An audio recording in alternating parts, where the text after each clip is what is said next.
Hi there, just to say this is a short snippet from this week's main episode, which was published on Wednesday as always. If you want the full episode, you can find it just below this one.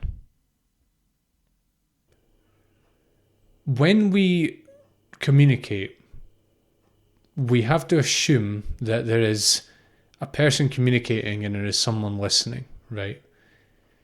You know, if I'm sitting here doing this podcast right now, I have to assume that here I am speaking into the microphone and there you are. I can't see you right now because you might be on the other side of the world, which a lot of my listeners are. A lot of them are in the US. But I have to assume that you're there and you're listening, right?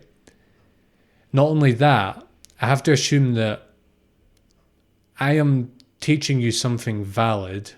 I'm teaching you something that you need to know, and I'm teaching you something that you already do not know. Okay? And in a lot of domains, this is actually kind of just obvious, and it's not a problem, and it's not it doesn't become a hindrance really. Like, for example, if I'm teaching you to play guitar and you're sitting opposite me, and I can see that you're struggling to play the guitar, perhaps. Well, in that case, it doesn't, if I teach you how to play a certain chord, for example, I can quite easily deduce that you don't know how to play that chord because I'll see you trying to play it and you won't be able to, right? So that's kind of obvious. And I can see that I can play it. So immediately there's a gap that's created. There's me, the person that knows the chord, and you, the person that doesn't. And it's quite obvious to both people, probably, unless you're in denial about it as a student. So it's quite clear in an example like that I would have something to give you that you don't already have. And it's also something that it's a skill. It's not something so personal as spirituality. Playing the guitar can be a very personal thing, but ultimately it's a quote unquote external skill. It's a physical thing. It's like something you're doing with an object. And you can think, most, even things like intellectual pursuits, like mathematics, that is the same. That follows the same rules. Really, anything that you can think of, most of the things that we learn in life follow that rubric. Okay. Now, spirituality is not like that. Now, it can seem like that. And we'll talk about that in a minute. But fundamentally, it's not like that.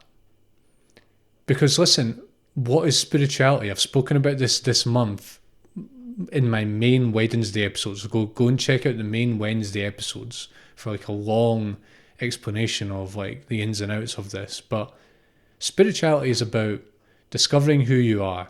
Spirit is really just means essence. It means the essence. It means really the essence of experience, the essence of being human, the essence of being you, right? So remember the rubric that I was talking about. When you're a teacher, you have to assume you know something. You have to assume that the student doesn't know that thing. And you have to assume that you're the one that has to tell them, right? There's problems on all those counts when we're talking about spirituality. When you get to the deep levels, before the deep levels, this isn't obvious, but when you get to the deep levels, you realize that yes, you may discover who you are, but you have always been it.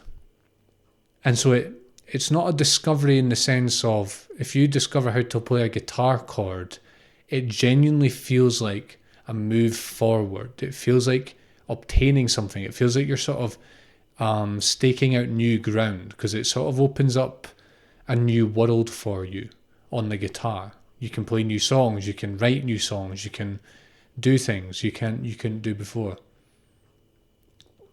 Now, spirituality, in a way, it does have that component to it, but more fundamentally for me, it's It feels more like a deep re-owning, a deep embodiment, and a deep grounding in your own experience. And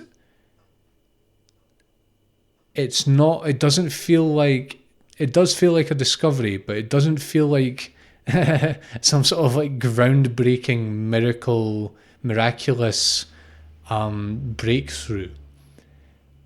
Of course, in moments it feels like that. If you've ever had a spiritual awakening, you'll realize that it certainly does feel like that. But in the day-to-day sort of living of it, it feels very ordinary, and it feels just like you're coming home. You've come home back to who you really were, when for years you were really just confused about it. It's not that you weren't. This is where language becomes limiting. You weren't fundamentally missing the recognition of who you are. It was maybe something you just overlooked or didn't quite understand. That's the best way I would describe it. And so it doesn't feel like you have achieved something that you can point to and that you can plant, a flag in the ground and say, yes, I've got it now. Whereas with something like learning a guitar chord, it does feel like that. And as a teacher, you sense the gap between you and other guitar players. You can see that there is a gap because you've genuinely developed skills that they haven't, right? And on that note, you cannot really truly express your true nature. If I've tried this month on many occasions, go and listen to the episodes, to express what my true nature is, our true nature, the human true nature is, and it's very difficult to describe it. And when you describe it, you make it into an object. You sort of draw a line around it, and you it's like you're trying to put it in your hands and give it to someone, and like package it and wrap it in concepts and give it to someone. Now that fundamentally tarnishes your actual experience of it, which has no boundary to it. It has no edges. Any concept you give it is a concept. It might be a useful concept. We can say openness, we can say boundlessness, we can say clarity, we can say pure perception. You can literally give it hundreds of names, but all these are names. These are not the thing itself, and the thing itself is not an object. It's not a specific object in your awareness, and you cannot draw a line around it and say this is it and conceptualize it and pass it on. And to me, when I do that, I feel like I'm losing part of it. It feels like I'm kind of dissociating from it in a way, because I'm sort of trying to reduce it down into something that it is not, and that makes it lose some of its purity and some of its beauty. So that's one of the problems, is that when you are in touch, you recognize your own spirit, your own true nature. It doesn't feel like an achievement. It doesn't feel like you've got something new, and it's not something you can really conceptualize, and conceptualizing it tarnishes it, right? So that's just one of the, I've talked about this rubric. As a teacher, you need to assume that you've got something. So that we fail on that count right away. Hi there, just to say this is a short snippet from this week's main episode, which was published on Wednesday as always. If you want the full episode, you can find it just below this one.